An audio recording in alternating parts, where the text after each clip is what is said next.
প্রথমে যেটা করি সেটা হলো ডিজিটাল রেকটাল এক্সামিনেশন, অর্থাৎ ডিআরই বা আমরা রেকটামে বা বায়ুপথে আঙুল দিয়ে টেস্ট করে দেখতে হয়। সেখানে যদি প্রোস্টেট ক্যান্সার হয়ে থাকে তাহলে সে স্টোনি হার্ট হয়।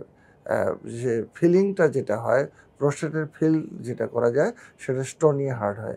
কিন্তু বিএপি বা অন্য জায়গায় এই জিনিসটা দেখা যায় না। সেটা হলো পিএসএ টেস্ট, প্রোস্টেটিক স্পেসিফিক অ্যান্টিজেন।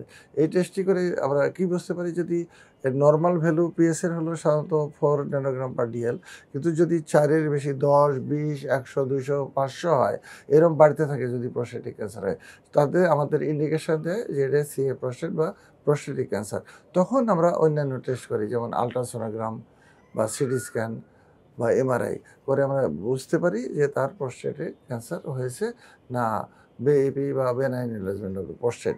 কিন্তু ফাইনালি আমরা যেটা ডায়াগনোসিস করব, প্রোস্টেট থেকে একটু বায়োপসি নিয়ে আমরা টেস্ট করে যদি পাই যে এটা prostatic cancer, adenocarcinoma of the prostate, তখন আমরা বুঝি যে এটা প্রোস্টেটিক ক্যান্সার।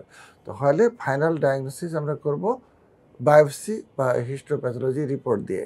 আমরা বোন স্ক্যান করে দেখতে পারি যে হাড়ে রোগ ছড়িয়ে গেছে কিনা, আমরা মাথার এমআরআই করে দেখতে পারি মাথায় ছড়িয়ে গেছে কিনা। এই ধরনের বিভিন্ন টেস্ট করে, যেমন আল্ট্রাসোনোগ্রাম অ্যাবডোমেন বা এমআরআই অ্যাবডোমেন করে দেখতে পারি লিভার বা অন্যান্য অর্গানে ছড়িয়ে গেছে কিনা। এইভাবে দেখে আমরা বুঝতে পারি যে প্রোস্টেট ক্যান্সার তার কী অবস্থা এবং এর মেটাস্টেসিস বা কত দূর ছড়িয়ে গেছে সেটা আমরা জাস্ট অ্যাসেস করে আমরা চিকিৎসার দিকে ধাবিত হই।